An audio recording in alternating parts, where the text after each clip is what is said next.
When a student applies to school, they'll get back an award letter that says, how much the school is going to cost them.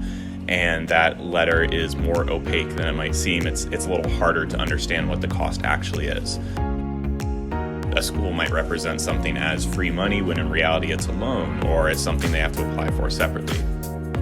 So what we're trying to do is basically simplify the award letter from a complicated legal document to something that's more understandable for the student that gives the true cost of attending that university.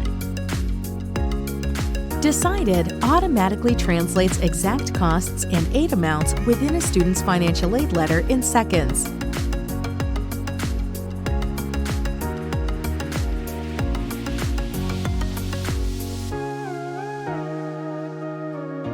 It's as simple as putting a button on your website that asks students to upload their letters and sends that letter to DecidED for translation.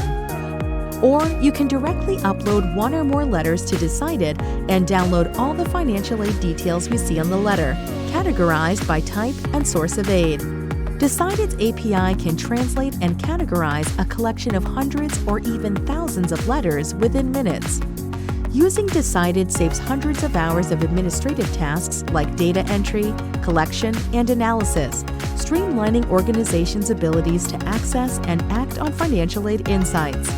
Reach out to learn more